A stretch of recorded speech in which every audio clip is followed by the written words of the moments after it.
My name is Sean Sharp. I am the Sales Director at Regenesis Business School. Regenesis has been operating for 25 years this year. Can you believe it? 25 years. That's a quarter of a century. Impressive. Across 5 countries, South Africa, Kenya, Nigeria, India, and USA. And Regenesis is the only one training company that shows a level 1 BE rating, and that offers a range of education from a doctorate at NQF level 10, right down to a learnership for an unemployed learner at NQF level 1. So HR and digital are 2 pillars that Regenesis has a deep interest in. At Regenesis, we have a School of IT and a School of Business, both which explore multiple facets of HR and tech. So in this webinar, we are hoping to explore what the future entails across both those platforms, HR and digital. I'm going to take some time now to welcome our panelists. I'm going to start off with Bennett. If Bennett can give us a basic introduction. Bennett, if you can also just give us some insights into your professional background, especially where it touches HR and digital. Over to you, Bennett. Hi, good morning, or good afternoon, Sean and fellow panelists. My background, it's varied. I'm mostly in sales, new business development, and then crossing over to entrepreneurship, starting businesses. And then lately I've embarked on management consulting. So my exposure to HR has been as a business owner and also on the consulting side of it. I am, as a business owner, obviously having to deal with the hiring, the upskilling, and actually growing the existing talent to be able to achieve the business objectives. And in the coaching side and consulting management side, obviously assisting, from budding and entrepreneurs to fairly established businesses. In navigating, this new terrain with all its uncertainties. I think I'll leave there as my intro. Thank you, Bennett. I'm next going to ask Tebogo to introduce himself. Tebogo is Inland Ops Manager Petronas, and one of our favorite brands. I wish they did better in F1, but over to you. Hi, everyone. Hope you're well and you're doing okay. I'm just trying to navigate using my phone and my screen at the same time because my laptop has got a problem with the camera. Like I've been introduced, my name is Tebogo. Ntwana is my surname. I'm an MBA from Regenesis graduate as well. So thank you for having me. So part of what I do at Petronas, I'm an inland operations manager, which I'm responsible for inland operations, so which is operations in Mpumalanga all the way to neighboring countries, Swaziland, Botswana, and the likes. So with that, so I'm responsible for recruitment of teams and talent within the Petronas business. So you guys would know for the longest time in the country, we've been owning the brand called Engen Petroleum. So which now we've currently acquired by Vivos Energy. So which that is soon to I think some announcement in the media have taken place, but that's soon as well to take over. But as of the 1st of October, I'm joining a company called Nono Capital, which is a private equity fund. So part of my responsibility, I'll be looking after they're growing their portfolio within the business and looking after the various business interests and brands that they have under their stable. So thank you for having me. It's really an honor and a pleasure. Thank you, Tebogo. Our next panelist is Miriam. Miriam is the Area Segment Manager and Relationship Executive at ABSA. Miriam, give us a little bit of background and how your background has touched HR and digital. Absolutely. I wonder, can you see my my video?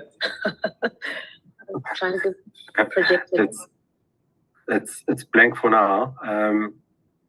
Is it blank for now? Okay, I'm going to try and see if I can shift a little bit. But thank you very much for this invite. It's an absolute privilege and honor to be here, to be participating in the panel. Yes, my name is Miriam Malebo. I have been appointed the Area Segment Manager for ABSA Group in the public sector space. So we essentially look after government Schedule 3 entities, anything from your municipality to your a university to vet colleges, and it's widespread. So specifically focused on Gauteng as a province and Limpopo. So we look after those two. A lot of our business is, as you can imagine, tender driven, being in the public sector space. So we respond to a lot of banking tenders every 5 years. All these government bodies have to actually go out there to tender for banking services. And obviously a lot of it is price driven. So we deal with a lot of people in terms of supply chain development, procurement, and not to mention our own internal stakeholders within the bank. So I'm looking forward to being part of the discussion. Thank you very much. Thank you, Miriam. Our next panelist is Timbile. Timbile is the Senior Human Capital Manager at Nampak. Timbile, again, if you can just give us a little bit of background, and your title says it all, but your journey with HR and digital. Good afternoon, everyone. Thank you for that intro. My name is Timbile Mthembu. I'm the Senior Human Capital Manager at Nampak. I'm currently looking after the coastal region, which covers Durban, north of Durban, and Cape Town region. We also had a plant in PE, which just recently closed it. I'm a master's candidate in human resources management at UKZN. I've been in the HR space for more than 23 years. My roles have mostly been in generalist roles, but I've also done transformation in organizational development. I think it'll be very interesting. I'm looking forward to the discussions for today. Thank you. Thank you, Timbile. And our last panelist today is Thandi. Thandi is the Group Head of Learning at Evolution. Thank you as well. We'd love to hear your background. Thank you, Sean, and to Regenesis. Good afternoon, everyone. I'm going to try and be very quick. I've got about 20 years worth of experience in HR development, specifically a strong background in leadership development, talent management across various organizations and different sectors. I'm currently part of a company called Evolution or Evolution Credit, and I currently lead teams across the matrix design to deliver on global best practice solutions. Interestingly, our entire company works from home, and including our call center environment. So HR, the interface of HR and digital and people has been such a strong factor in the success of our business performance. What I do in my day job most of the time is I'm responsible for providing learning and talent management solutions to leaders and employees of organizations. And I'm a strong believer that it's important to give people opportunities for lifelong learning, as well as to increase individual and organizational effectiveness for the future world of work, where competency is the currency and the demand is placed on employees for digital dexterity.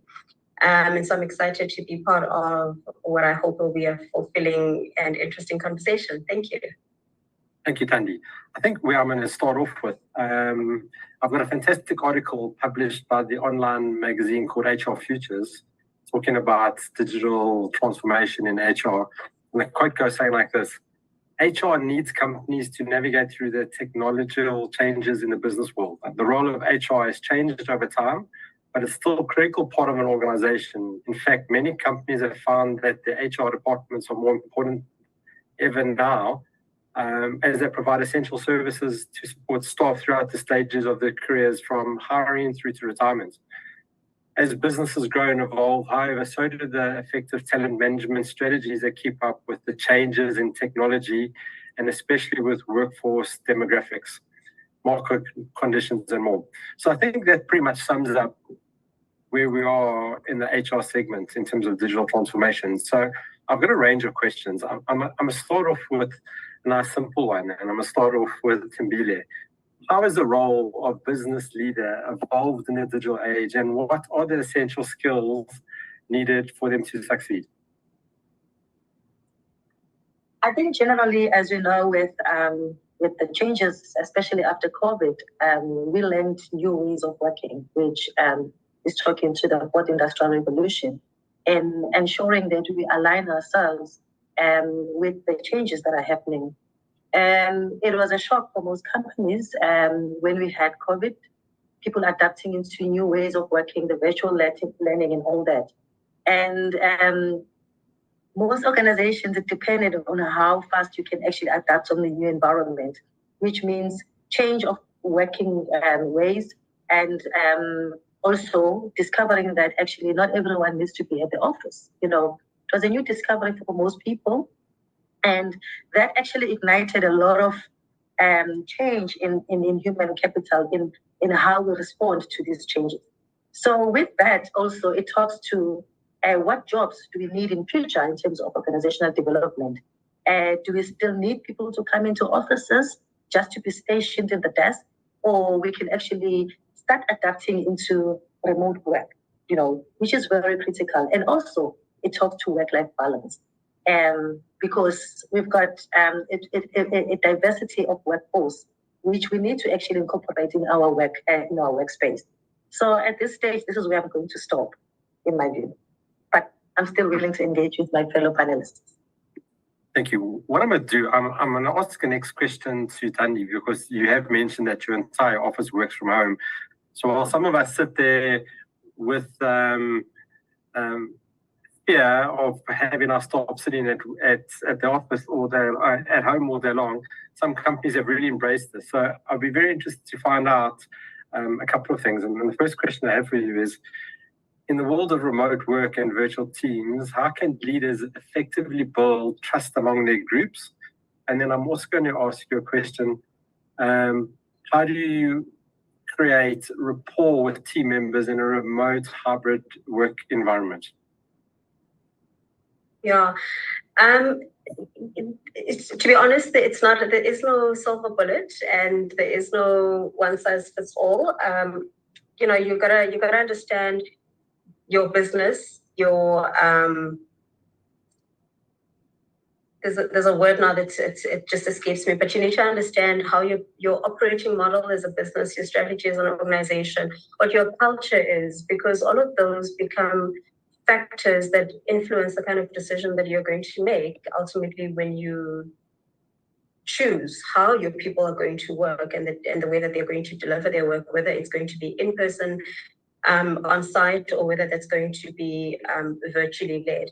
And so for leaders, it's a matter of leading by example. So leaders at all levels should demonstrate a commitment to continuous learning, as well as demonstrating a commitment to the organization and what needs to be done. It's so easy, and I think, you know, sometimes of myself, you realize in the morning that you didn't buy bread, and you think, I'm just going to nip out quickly and go get bread and milk, and you know, and you look up and you've been at the mall the whole day.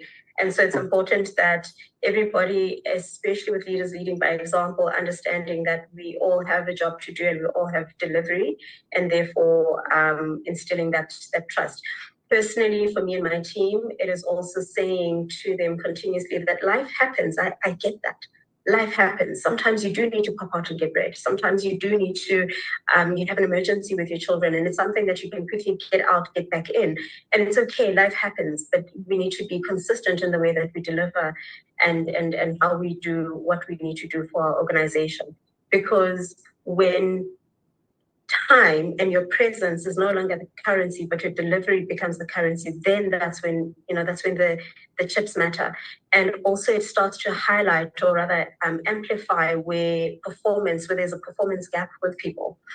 When people are working from home and you're holding them accountable to their performance. And so it takes away and removes a lot of their angst, especially in a digital working model. And that's just what I found. And so ensuring that you're setting performance expectations for your people, and there's clarity on that.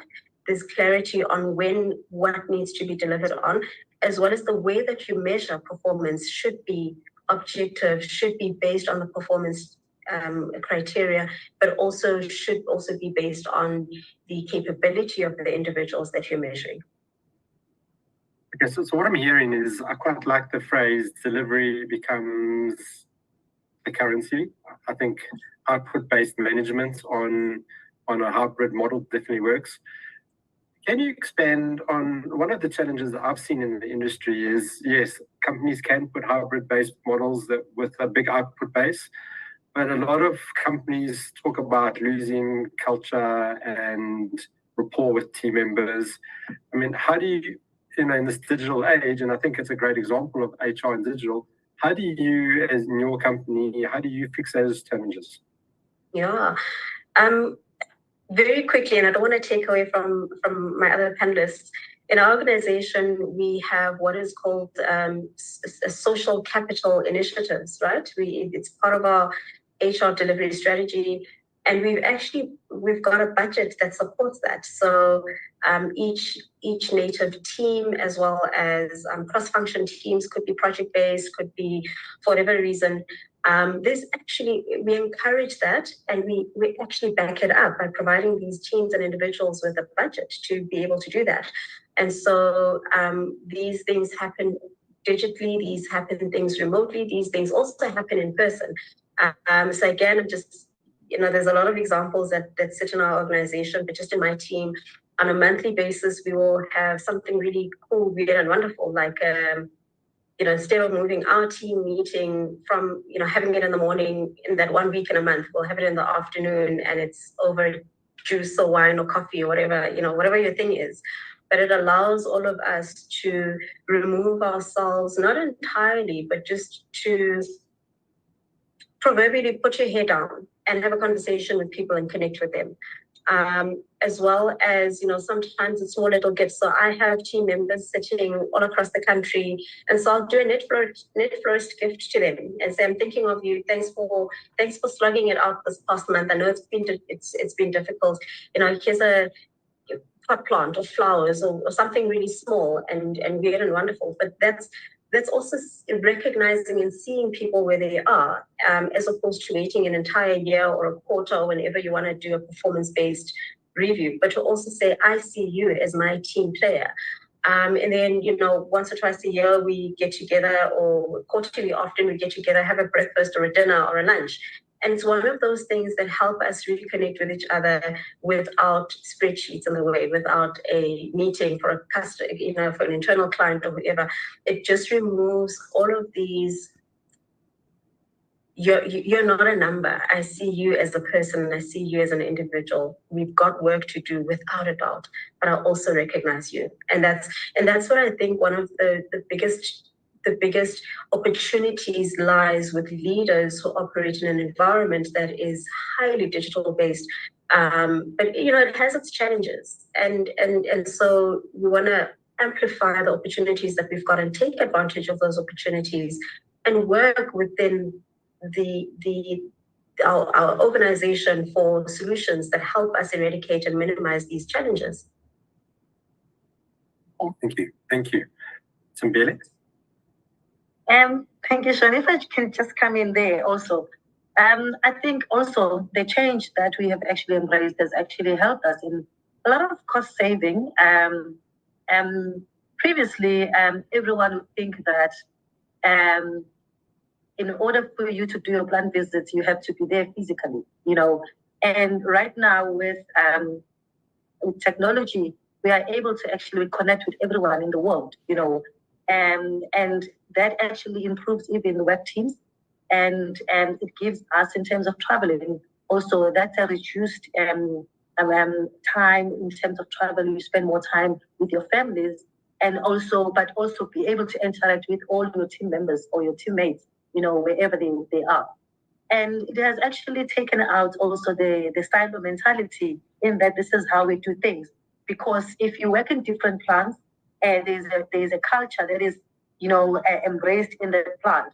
However, having to actually interact with colleagues in different plants, now we are moving towards one direction in terms of creating one culture that exists in an organization.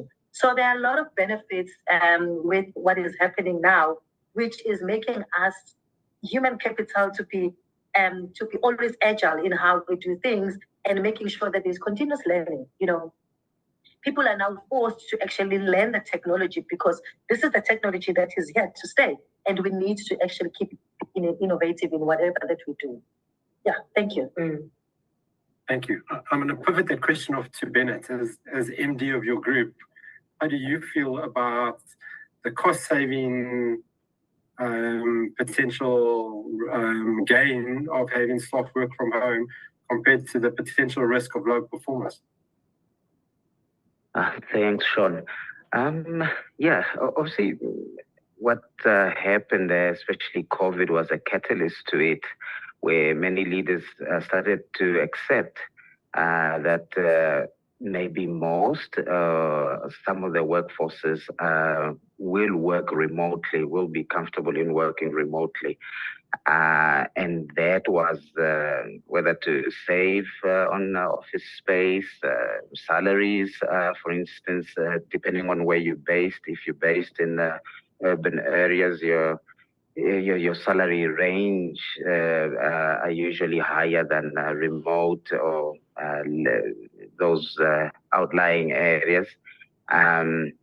But the other benefit also of remote is that it gives you access to a wider pool of potential talent who are not, so you're not fishing from sort of the same regional or geographical urban space. So that's one plus.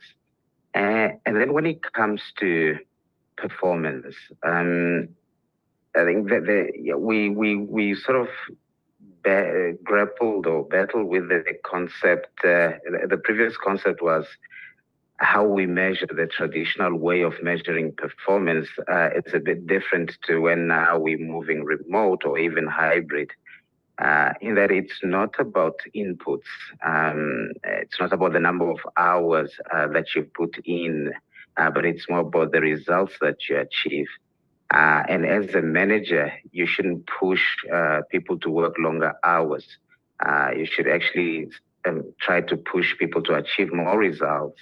And your task should be to enable them to do so. So I think the main problem has been with the mindset change from traditional to now this hybrid or fully remote, in how now to manage performance and the like.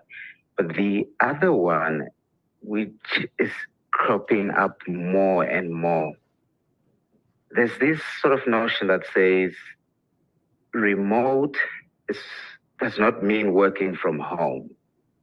For instance, you have a key person, let's say in Cape Town.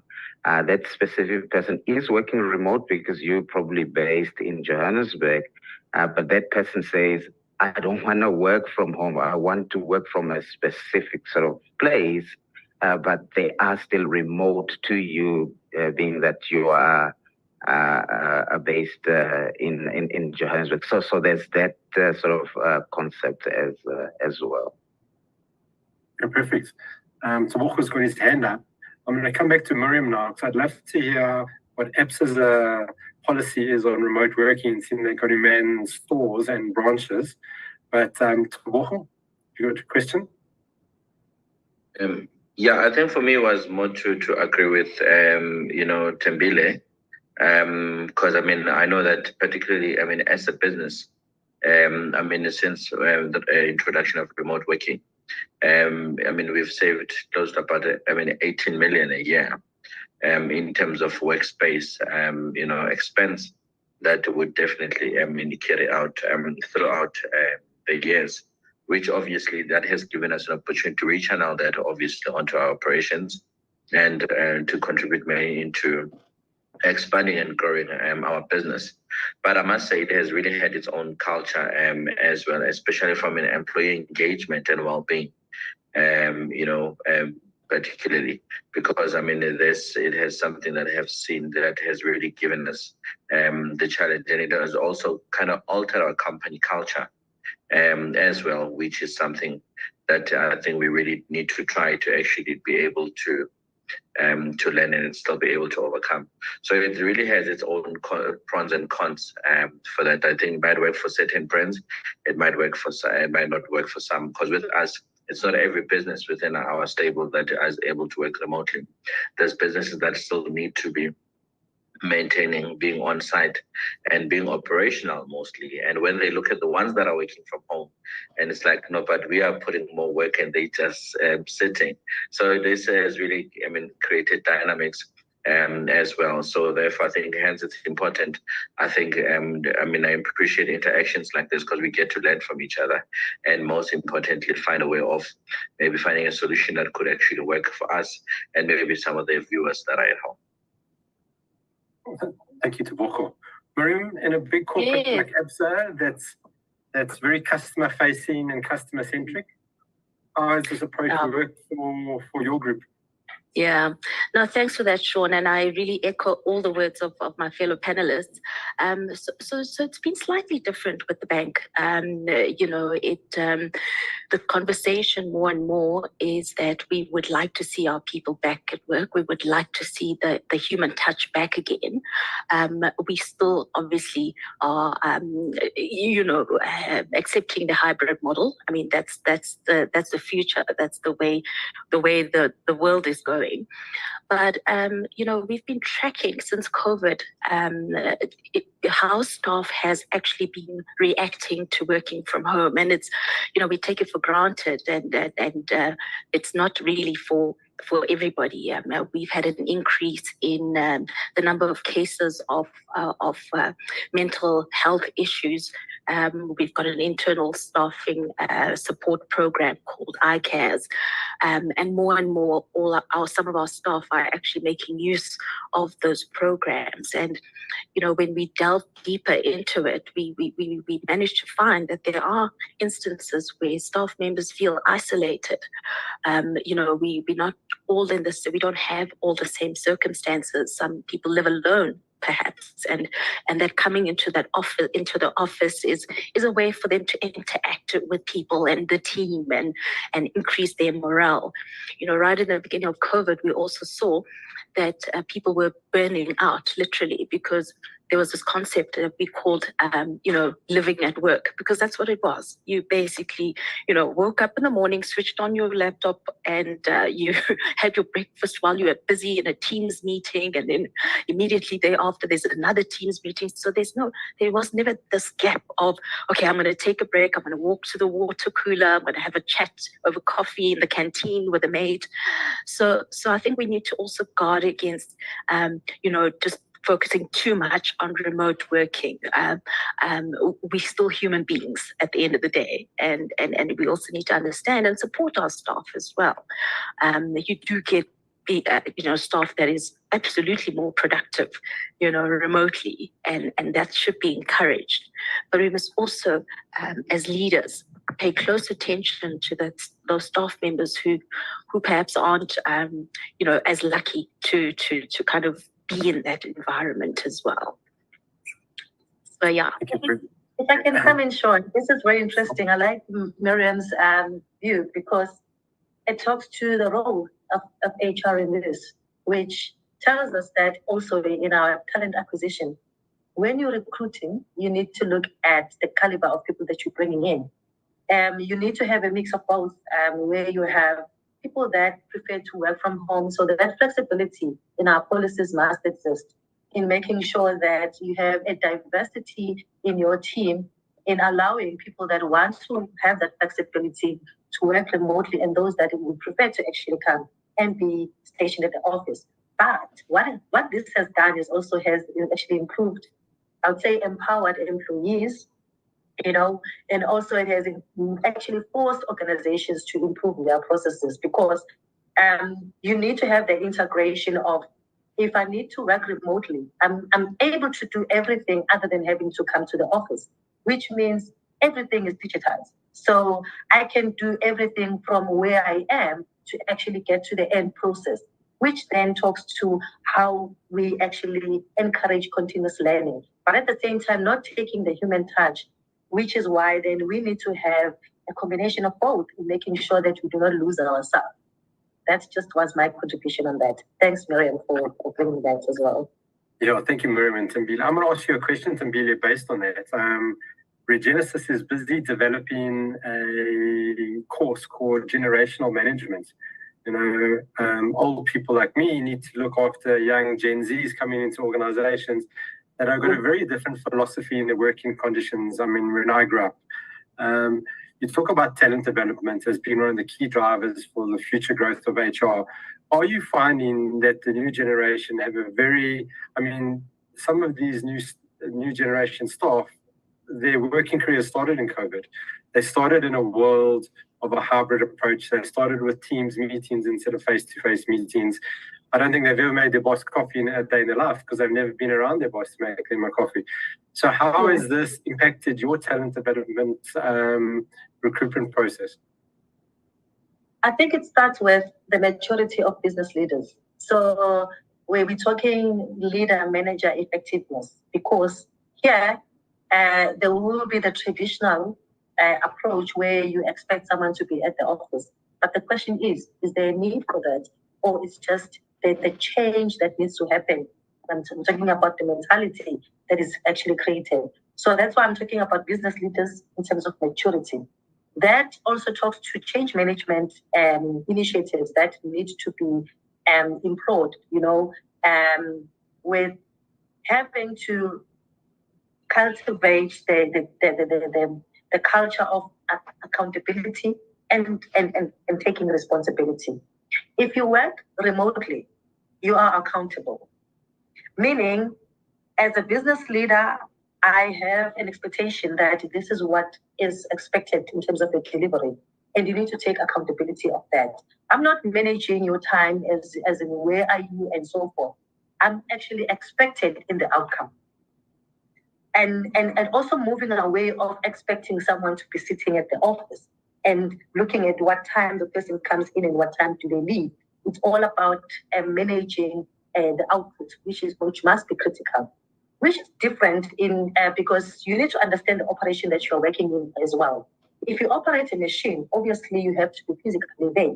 I'm in the manufacturing space, so there are jobs, or should I say there are job categories that actually compel that the person must be there, because the production that needs to take place in terms of manufacturing, you need to be there to run the machine, and there's output that is measured based on what you can put in, but not all jobs need that. So we need to take that into accountability, also with the policies that we develop, making sure that it accommodates both, because we need both generations, your X and Y generation. Thank you, Sean. Thank you. Thandi, I'm going to ask you another question. Seeing that you're very much predominantly based on a hybrid approach, are there any ethical considerations in leadership in development with the digital age, particularly regarding around data privacy? Miriam did mention that staff initially, and I think we all went through that cycle of waking up, turning your computer on, working throughout the day. There was no cutoff. You were doing Teams meetings at 7, 8 o'clock. All of a sudden, everyone was requesting meetings from you. Your diary was full of meetings. You actually got no work done because you were servicing meetings all day long. At what stage, as business leaders and HR executives, do we look at those ethical lines in terms of data privacy? because most people, I mean, Tebogo sitting on his cell phone, and that's nice in the digital age. He's on a Teams meeting on his cell phone. So I think all of our cell phones have those capabilities today of doing Teams meetings, of doing Zoom meetings, etc., etc. So is there a line, and how do you manage that? So I want to answer this question twofold. One, I think in the context of South Africa in particular, we are fortunate to have, privacy laws, the likes of your POPI, Protection of Personal Information Act, and some of the companies that work in South Africa who operate on a global scale use both POPI and GDPR. That's now from a law base that there's a bit of a governance, there's a bit of a, here's the rules of the game, and here's how to work with the kind of data you collect and process, etc. But then there's also the question you're asking, the practicality of it. It can be argued that because we are working remotely, I've got my laptop on me, I'm printing very little, if at all, I'm doing everything on my, toggling between my cell phone, tablet, laptop. There's very little risk for data leakage, right? It can be argued that.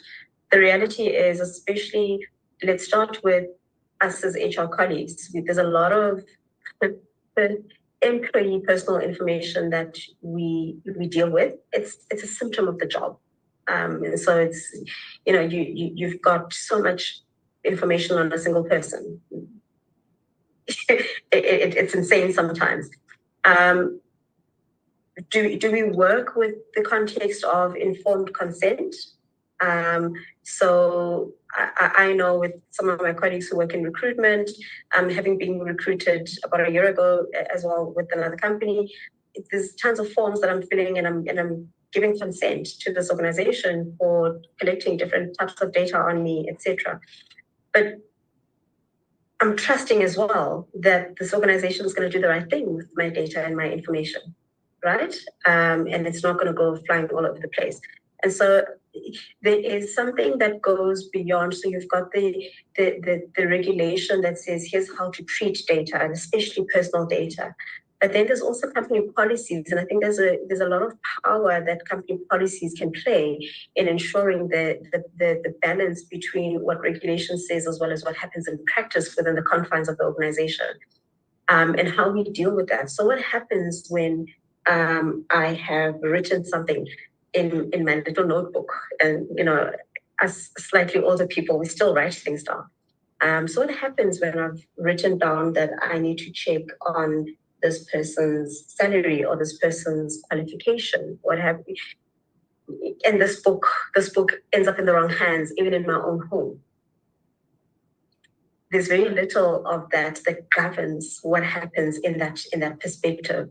And so as leaders in organizations, we have to be transparent, even with our own people, on the kind of information and data that gets processed practically, but also what are the ways that we can mitigate, and what are the rules and the policies for our own organization and how we need to deal with this.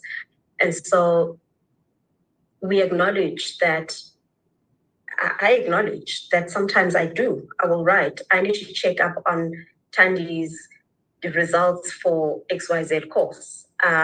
Or I may write that Tandi achieved a particular mark on whatever course, therefore it's a fail, therefore the bursary policy says that I need to recover 10,000 Rand back from Tandi. I may have written that in code or in full, however, but it's something that can end up in the wrong hands. And so now the time passes, I wrote this thing on a Friday, something I need to action on a Monday. I've dealt with it on a Monday, I've moved on. 3 months later, the book is now full, right? I'm now getting a new book. What happens with this book? And so practically, as organizations, as leaders, as HR practitioners, we need to continuously ask these more, probe the regulation, probe the organization's policy, but at a practical level. Then what happens then with all of these things? Because we acknowledge that I may not have printed it, because if I've printed it, I can shred it. but I'm not going to shred my notebook that has the wealth of knowledge that sits in it. That's literally like my portfolio. And it definitely is such a fine balance, Sean, to practically do that. But the way that our company policies are written and the way that we interpret, as well as hold everybody in the organization accountable based on the policy, is so important. You cannot write policies like, we're writing it on the back of a milk carton anymore. Thank you, Thandi. Interesting, very interesting, Thandi, because I'm just thinking as you're talking, sorry, I'm not trying to dominate the discussion. I'm just, thinking loud. We spoke about continuous learning, and we spoke about employee empowerment.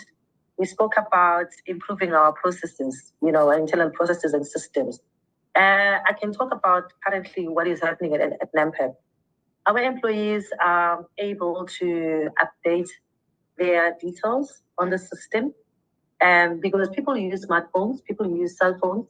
So you are able to log in wherever you are to update your systems and your details. You can actually change your banking details, and they are aware of them.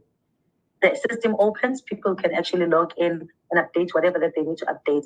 They can even print their Providence Fund statements, their RP5s, which makes this a paperless exercise also for HR professionals. So ours is to actually do data integrity or data management and use the updated information that is on the system, because employees are empowered to actually do as they please on the system. We are just there to make sure in terms of corporate governance that everything that is there is actually stored. It becomes intellectual property, so we cannot just mess up with employee data. So I think there's a benefit, on both sides. Yeah, thank you. Thank you. Miriam, I think the general consensus is that the future of HR is around three assets, right? It's around employee engagement, around employee retention, and around employee development. So what is ABSA doing? What is ABSA doing in your space to foster a culture of continuous learning and adaptability to prepare your leaders for a future change in business landscape? Is anything that you're doing that is based around these type of topics? Oh, absolutely. And then this one is actually particularly close to our heart as the bank, is the generational management, actually. We've got a program that we're currently running throughout the bank. And we literally call it reverse mentoring.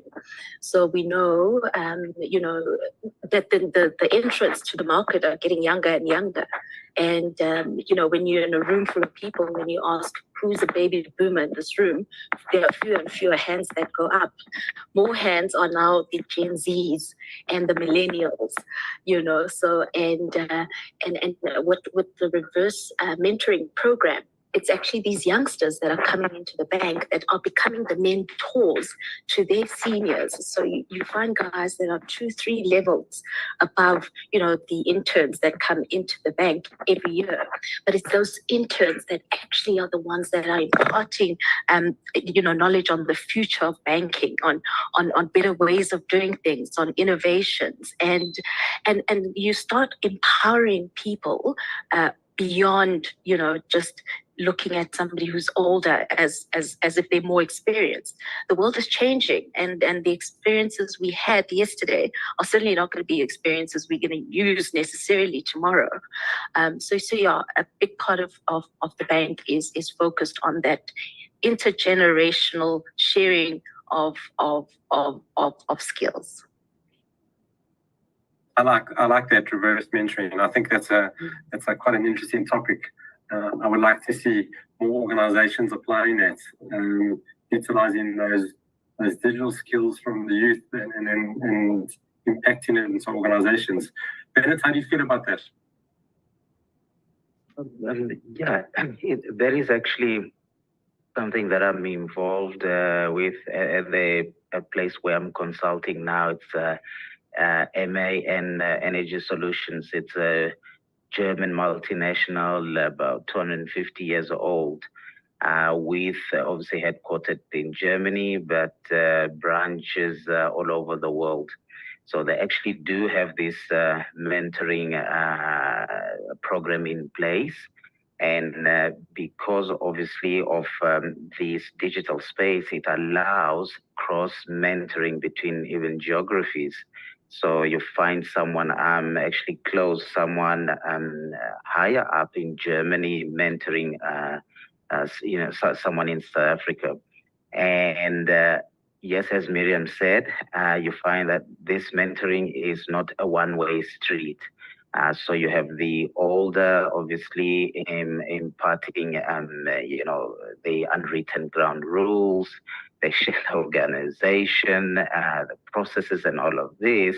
But then from the younger, new ways, obviously, of doing things, and even new ways of looking at things, customer approach, and this, and you find that. Even some of the developments, like having the traditional software packages that were desk-based. You're having now lots of apps like CRM on as a mobile app, internal company communication tools as the mobile version of them. So. Definitely agree. It is something that is used extensively overseas, internationally, and which maybe we could try and use more and more of here. It would actually help this sort of seamless transition from the boomers or the old generation to to the ones entering the workforce now. Thank you, Bennett. I think the multinationals would be surprised how advanced South Africa is. I mean, ABS is doing reverse mentoring. I mean, they got a long way to go. So my next question is for Tebogo. Tebogo, you also form part of an organization that's obviously very old and very structured. How do your mentorship and coaching plans for future digital age leaders, how are those identified in your group? So what we've seen is we've got multiple ranges of talents, people working in a hybrid and a physical online process. How then do you select staff that need to be mentored, and how do you put your staff on leadership programs thereafter?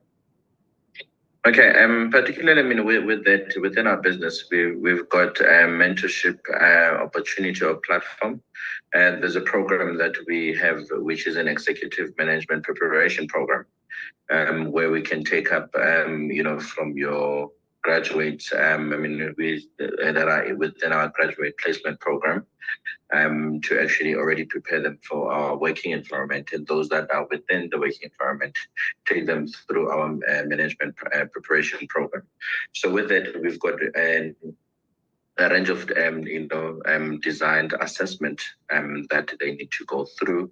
It's got a level of tasks and activities that they need to go through on a day-to-day basis, which from an analysis point of view, it helps us be in a position to get more understanding of this particular candidate, their qualities, their strengths and weaknesses. Therefore, and as well as an organization, it helps us be in a position to support them better, for them to be able to bring us value, and while obviously they growing personally themselves.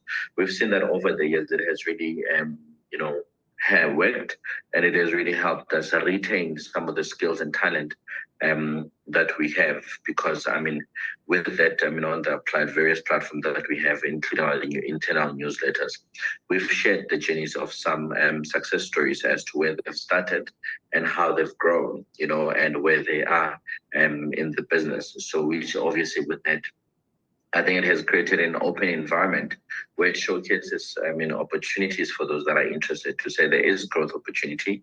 It's not only open to the external people, because sometimes you realize with employees, they tend to become skeptic to say, no, this is for people that are coming from outside the business getting the opportunity, but other than us within the business. But with something like this, I've seen it that it really showcases that we prioritize them that are already within the business to actually grow up the ranks, as opposed to just bringing in someone, externally. And with that, and so we've really seen that with especially the change of technology, that has really also helped, with the mentorship that the colleagues were talking about earlier, cross mentorship, where you find new candidates, mentoring old candidates, and the old candidates were with the new ones.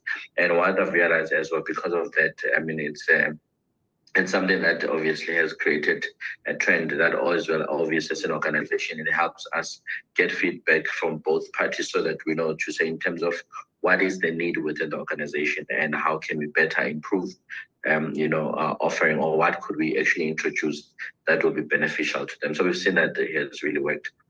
For us, obviously, we're still trying to now explore, since now obviously we've got AI that is coming in as well, that you see younger generation are more taking advantage of it, to actually reduce, work time, onto duties. I mean, there's ChatGPT, there's a couple of AI programs that now they use to help effectively manage, obviously, their work, which others has been effective, and others you could just see this is copy and paste. So therefore, then obviously it also takes away the originality, of thinking in some way or the other. Whereas on a certain point of view, it also gives us maybe a point that we were not actually looking at or taking into consideration as an organization. So it has really been a mixture of both, but it has really been quite a learning experience for us and as an organization, and for them as the teams that we have in the business. Thank you, Tebogo. You talk about ChatGPT. So Regenesis ran a course called ChatGPT Career Bust or Career Boost, which was quite successful, because we found in the academic space, obviously across our thousands of students, that ChatGPT is a real tool used by our students, and it's also a real tool used by our lecturers to mark students' papers. So we need to sort of embrace digital programs moving forward. But Thembile, I've got a quote that I would like you to either disagree with or agree with. It came from one of my HR consultants overseas, and he said, to succeed in the new world of work, HR needs to transform from a compliance-focused organization into an employee-centric one. How do you feel about that?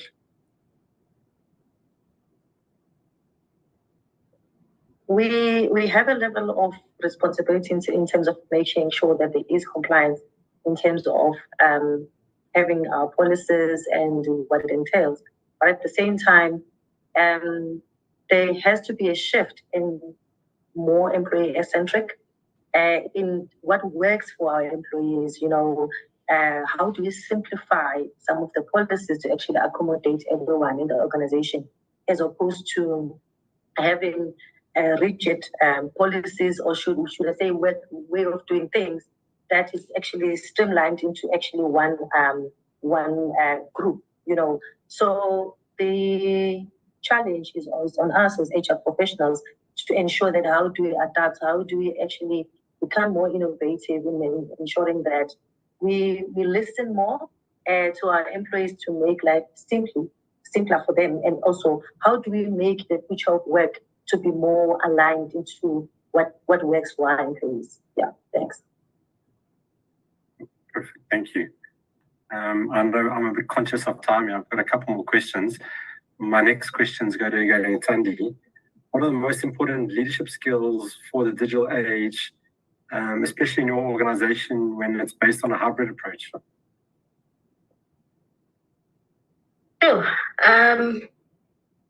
I actually have a cheat sheet for this one. I must go find it. The questions, good. No, that will take long. So what we did and what we started doing in our organization is a capability assessment. So there is a significant portion of our knowledge workforce that we do this capability assessment on, and it's an internally built assessment that assesses a range of skills and competencies and capabilities that are required for any individual in any role. So organizations with far more money have really cool, nifty tech to do this kind of thing. Winking at Miriam in the bank, they've probably done something like that we have built internally. But also, in addition to that, is we've got a set of competencies and a set of skills that we are looking at specifically for our leaders that sit at our top leadership and as well as our senior leaders across the organization. And what we're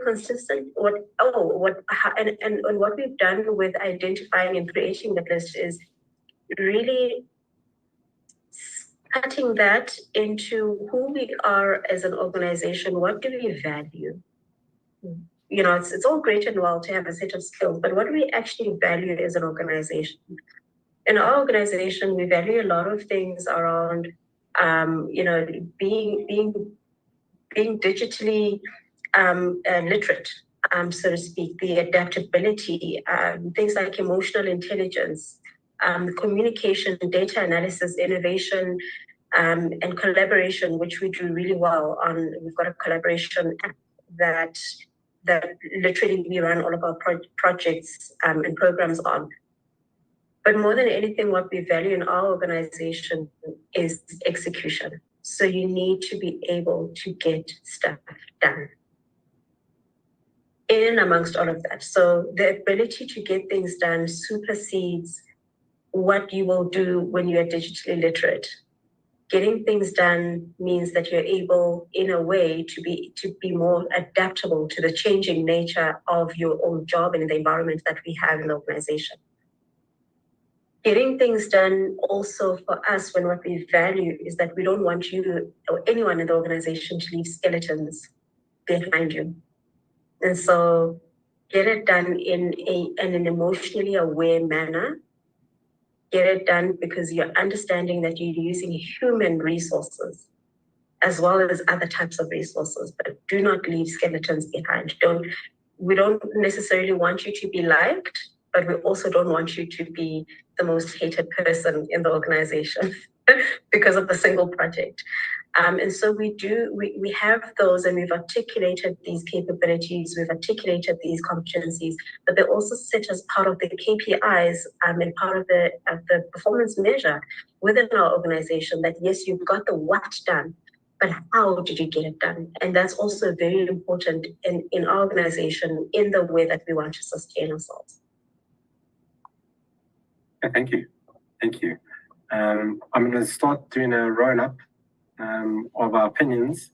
I think we've just scratched the surface here, really. I think we moved on to employee engagement, and we spent a lot of time on employee engagement and employee intention around the hybrid workspace. But we've also learned that leadership skills have changed as along with the core skills of our new generation of workers coming into the workforce. So, Miriam, I'm going to ask you your final comments on the future of HR and digital. What are the next big things coming, and where do you see us moving in the next couple of years? No, thanks for that, Sean. And I must say this, we've only just scratched the surface. We could actually go on the entire day around, the digitalization of the world, really. And I like what Thembile had said earlier about, the ways of work are obviously industry dependent. It's not a one size fits all. In banking, we are obviously about relationships as well. And so it's not always ideal to be sitting at home while your customer's on a site and they're looking for funding and that sort of thing. So, and we have a saying in the bank that says, out of sight, out of mind. So you want to also just have that balance around, being productive remotely, but also having that human touch, knowing that really our particular organization, it really is about relationships and having that trust with the customer, and the customer can only trust you if they see you from time to time. You know, you can't really have a human touch on Zoom or Teams for that matter, indefinitely. So yeah, for me, it's just walking that balance, but also realizing that the world is changing. Okay. Thanks for the opportunity. Thank you. Bennett, your final words. Same with you. Where do you see the next couple of years going with HR, with this new digital transformation? Probably I would advise some advice to someone, a new manager coming in, and to say, as a new manager coming in, these are some of the skills that will be useful in managing in the digital age. The continuous learning, that's prioritizing ongoing learning and staying on top of latest trends, advancements, and industry disruptions, data and analytics. Just that mindset of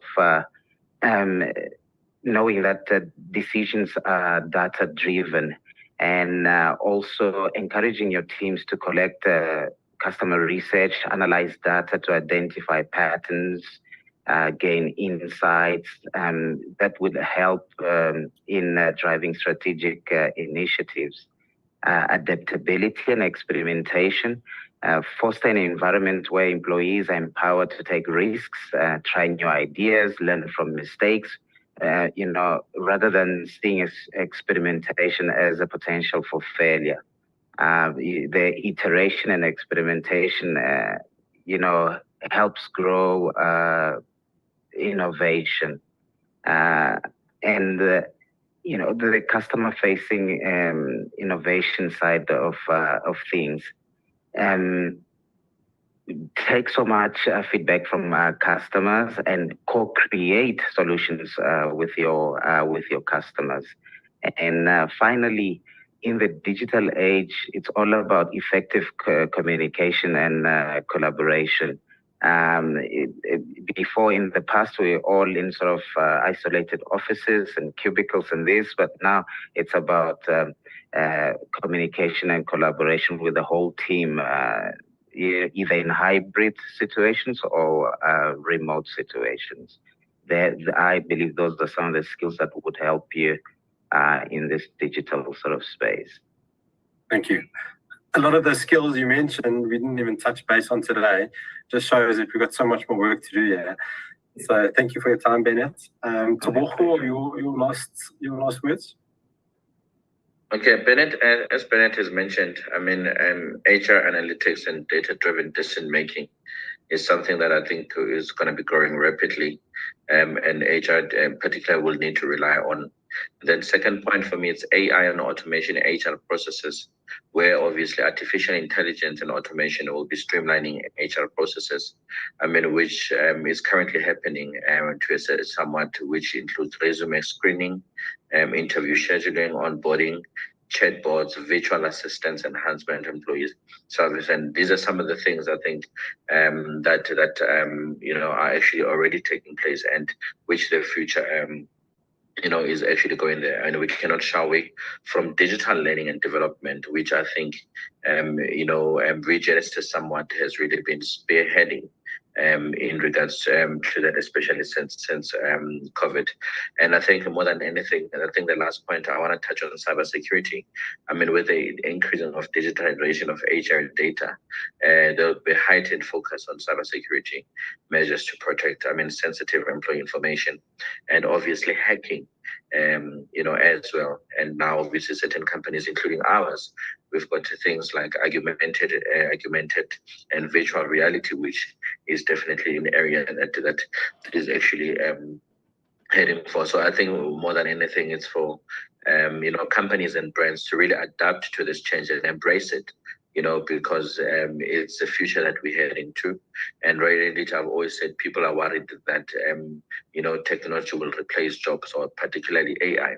you know, and I always say do it want, but people using technology will be the one that would really be replacing that. So this is a learning experience for all of us and HR practitioners, and be in a position to really influence and change industries out there. Thank you for having me. Thank you. I agree, you know, the sentiments totally. Sandy, give us your last insights. Just a last thought. I was thinking about this, you know, advice for aspiring leaders. You know, my advice to aspiring leaders is to prioritize continuous learning, develop emotional intelligence, seek mentorship, embrace challenges as opportunities, and lead with authenticity and empathy. You will always be working with people as a person yourself. Take care of that. Yeah, that's good policy. I think you need to email me those 5 points. I think I need to distribute it with my teams. Thank you. Sandile, last words? Thank you, Sean. In closing, I think for me, what is very critical is actually to understand the environment that you're operating on, because that becomes key. And we need to be driving change management initiatives in making sure that we sort of bridge the gaps that are existing. And the focus also should be on organizational development, because we talk about continuous learning, and we need to understand what are the future roles that will be needed in the organization that will actually sustain the long-term success of the strategic intent. And how do we then harness that to make sure there's an integration with employee well-being? That's me in my closing. Thank you for having me. Thank you. So thank you all my panelists. These type of webinars are fantastic for Regenesis, because we take this as sort of input, and we have got 2 schools that are very relevant to this topic. And one is our School of IT, and in terms of digital, we spoke about cybersecurity and data science and AI and all those programs. A lot of those programs we run, and we run for our students and for our corporate. So we try and take the latest trends, and we try and apply the latest modules into that space. And the second one is obviously our business school. And obviously HR is a key component in business, and from recruitment right through to retention and engagement. So your comments are very well taken on board from us, and we really appreciate all your time and effort. And thank you to our online audience. We ran out of time to take on some questions, but yeah, thank you everyone, and thank you for your time and attendance, and I'll be in contact over the course of the next week to say thank you. So once again, thank you everyone. Cheers. Thank you.